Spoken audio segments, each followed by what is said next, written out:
Hola chicos, espero que se encuentren muy bien. Hoy vamos a hablar acerca de los diagramas de bloque.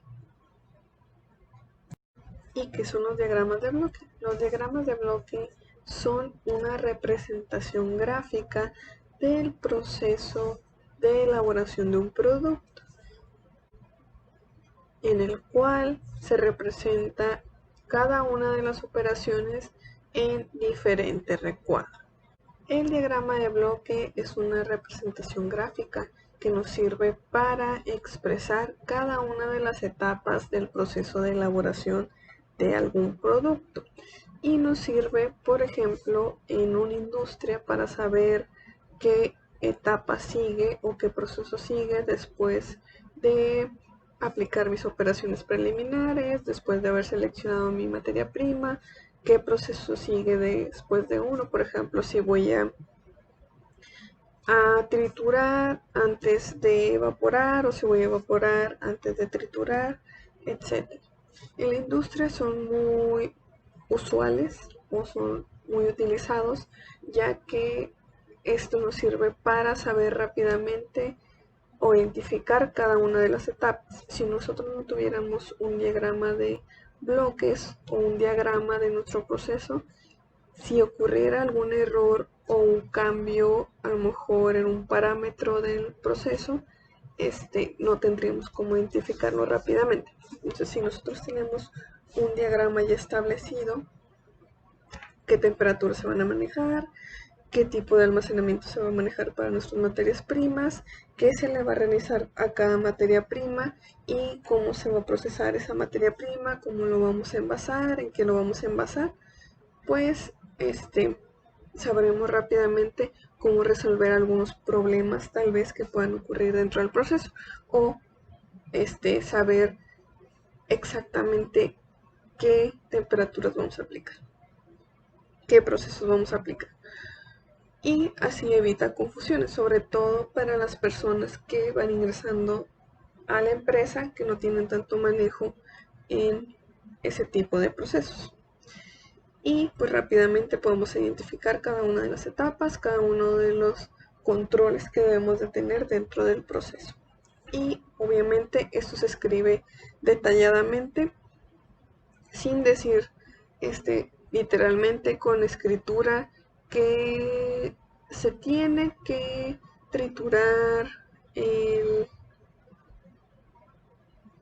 la fruta en determinado equipo. Ya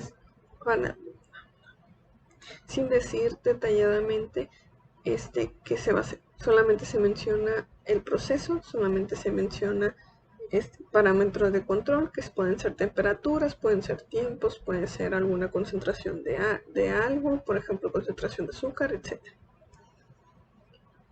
Obviamente, en cada bloque va a representar una operación o una etapa completa del proceso, que posteriormente les voy a ir mencionando qué va en cada uno de estos bloques. Para realizar este tipo de diagrama necesitamos de cierta simbología que nos permita identificar qué es un proceso, si vamos a tomar una decisión, si hay un punto crítico, si hay una inspección, etc. El primero y el que siempre utilizamos para desarrollar un diagrama de bloques es el proceso. ¿A qué me refiero con el proceso? A identificar, por ejemplo, si se va a realizar una transformación de la materia prima. Por ejemplo, podremos señalar un proceso como la evaporación.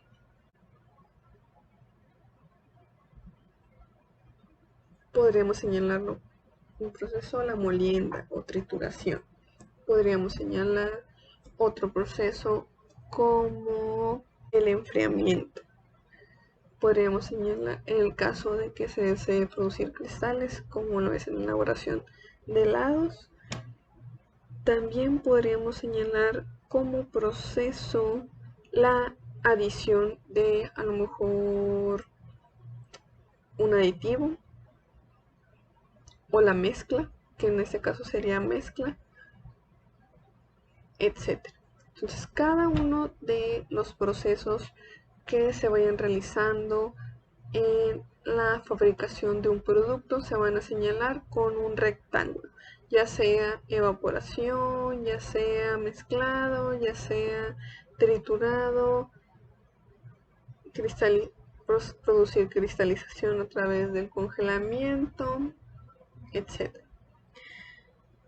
Y nos va a servir obviamente para saber, ok, tengo un rectángulo, entonces significa que ahí hay un proceso.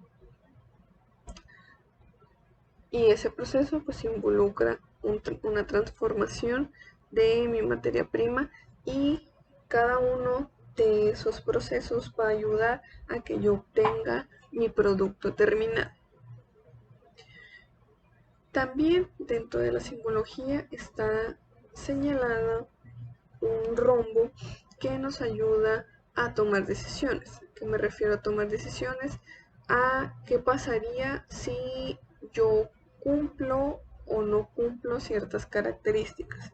Por ejemplo, sería en el caso de que yo quisiera una materia prima de alguna calidad en específico. Por ejemplo, si yo quiero que esté muy madura, si yo quiero que no esté muy madura, si quiero que contenga cierta cantidad de azúcar, si quiero que contenga cierta cantidad de proteína, de grasa, etc. Entonces, si la persona que me vende a mí el producto, el procedimiento se va a ir hacia el sí, y voy a seguir a la siguiente etapa. En el caso de que en el caso de que mi materia prima o en mi proceso no se cumplan con ciertas especificaciones, me voy a pasar a un no, que por eso tiene señalado cada flecha. Para cada uno debe de haber otro proceso. Por ejemplo, si mi materia prima no cumple con las especificaciones que yo pedí, no, se rechaza. Y si cumple con las características, la acepto, pero seguiría otra etapa del proceso. Entonces el rombo es para tomar una decisión, y dentro de ese rombo debe de haber la especificación de qué es la decisión que voy a tomar.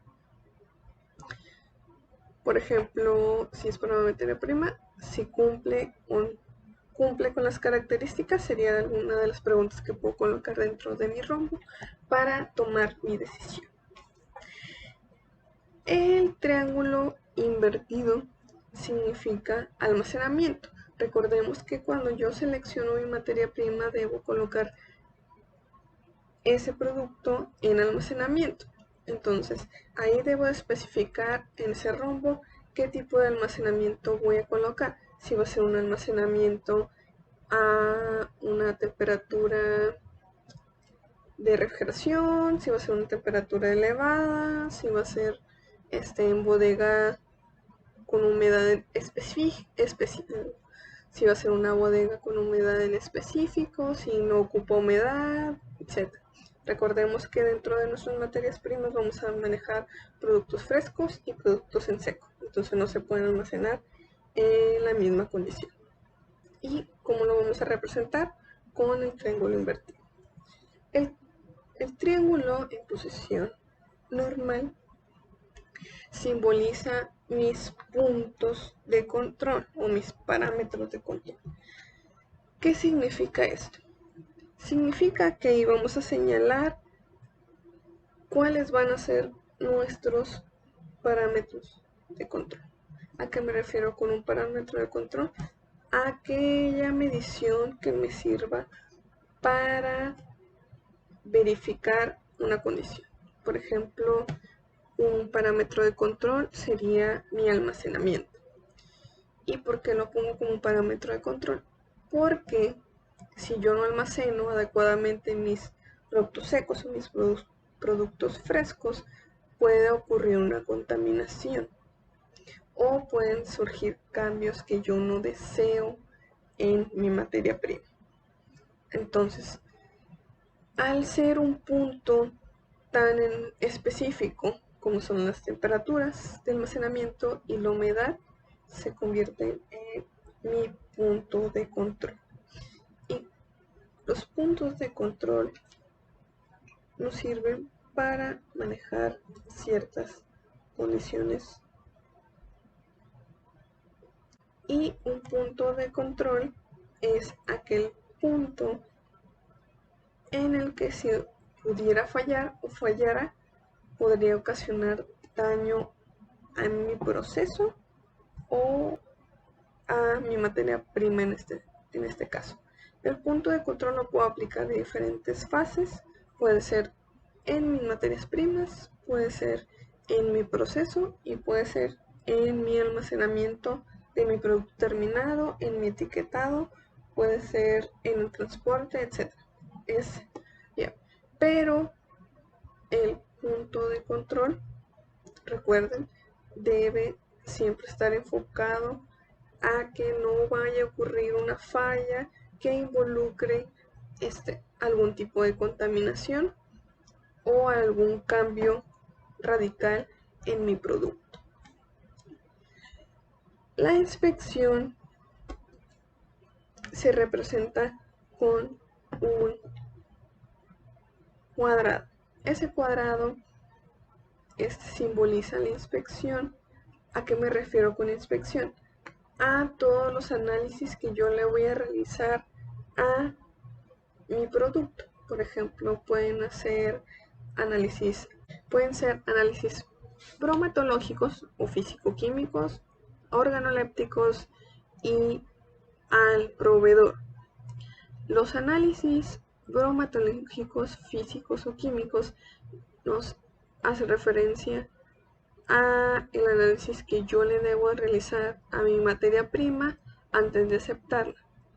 Por ejemplo, en el caso de las frutas en el caso de las frutas puede ser el contenido de azúcar, las características organolépticas, pues sabemos que las características que podemos identificar a través de los sentidos, y las inspección al proveedor es el tipo de análisis que yo le hago a la persona que a mí me vende. En este caso debo de ver que en la hoja de registro que él me entregue diga que las características que yo pedí están en mi producto. Por ejemplo, que la persona haya verificado que si contenga los grados Brix que yo le solicite, el grado de maduración que yo le solicité, y me deben entregar una hoja que avale todo lo que me está diciendo mediante análisis físicos o químicos. Me debe de entregar una hojita que verifique el estado en el que está esa materia prima. Si esa materia prima no tiene las características que yo le solicité, ese producto lo puedo rechazar y regresarse. ¿Por qué? Porque yo previamente ya le había señalado las características que yo había querido que mi producto tuviera.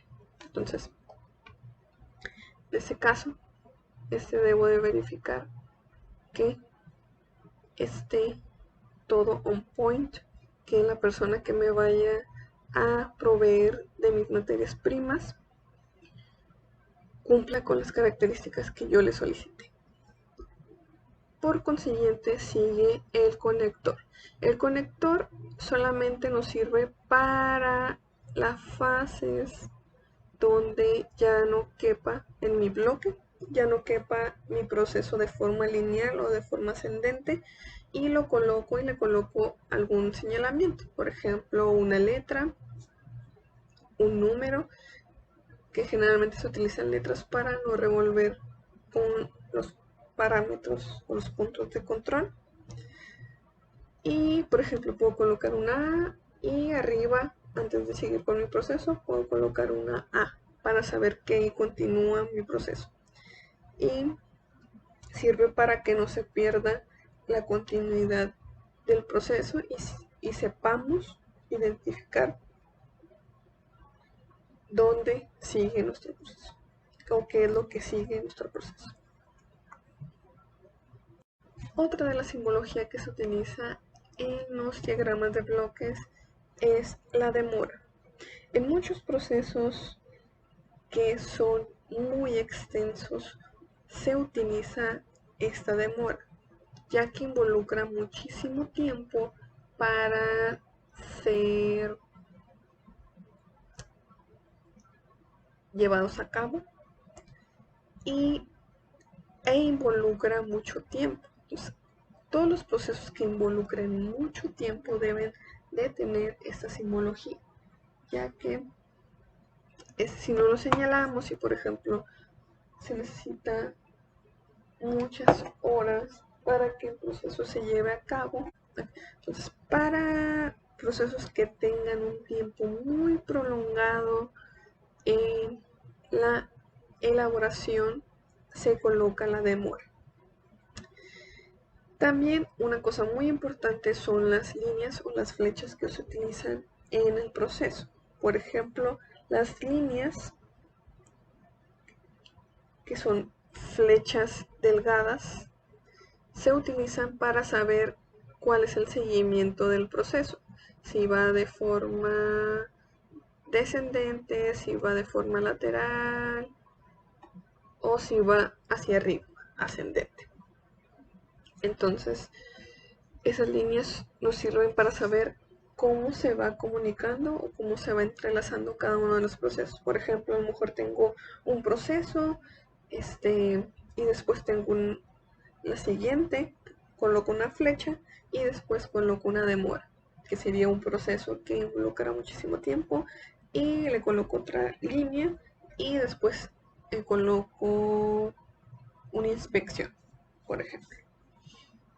Y pues esa línea me va a servir para saber cómo están comunicados cada uno de los símbolos que estoy utilizando dentro de mi diagrama. Por último tenemos la flecha, que es un poquito más gordita, si pueden ver, que significa transporte. Esta flecha sirve para señalar cuándo nuestro producto va a ser transportado.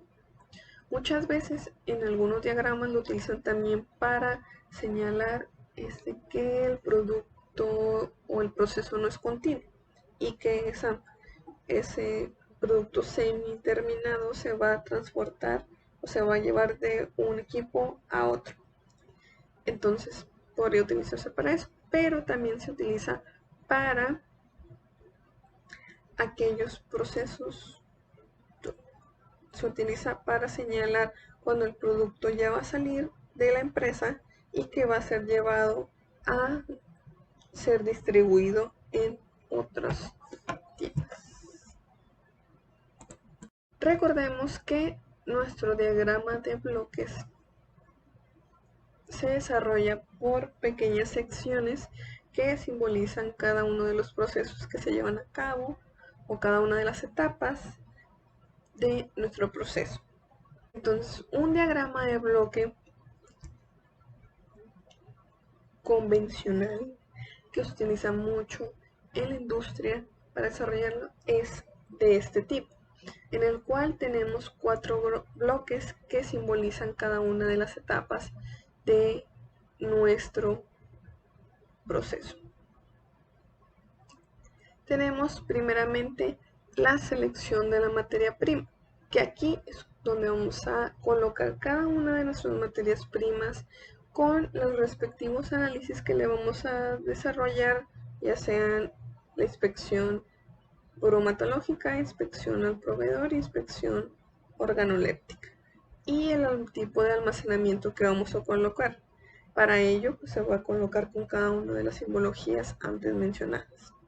Posteriormente, en otro bloque vamos a señalar las operaciones preliminares que se le van a realizar a cada una de las materias primas, que podría ser pelado, pesado, cortado, lavado, la limpieza, la desinfección, etc.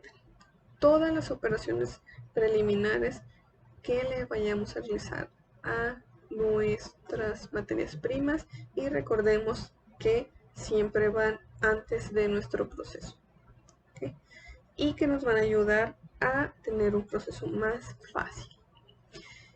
Posteriormente, en el tercer bloque se coloca el proceso. El proceso en sí es ya a partir de nuestras materias primas, con las operaciones preliminares ya realizadas. El proceso es la etapa donde nosotros vamos a convertir ya nuestras materias primas en un producto terminado. Y en este básicamente se utilizan nada más, o usualmente se utilizan más los simbología de proceso, de flecha o línea, y la de punto de control, que nos sirve para señalar, como les menciono, temperaturas, tiempos, a lo mejor si nosotros deseamos en ciertas etapas un contenido de azúcar, lo vamos a señalar en el proceso. Y obviamente pues debemos de ver cada una de las características que vamos a obtener. Y en el último bloque se va a colocar, por ejemplo, cómo lo vamos a envasar, cómo lo vamos a embalar, cómo vamos a almacenar ese producto en dado caso que no se vaya a distribución directa, y cómo va a ser la distribución. ¿Okay? Recordemos que para cada producto existe un tipo de envase, un tipo de embalaje, un tipo de almacenamiento y un tipo de transporte. Porque si nuestro producto todavía necesita almacenarse a cierta temperatura, recordemos que tanto en almacén como en el transporte debe de tener una cierta temperatura de permita conservarse.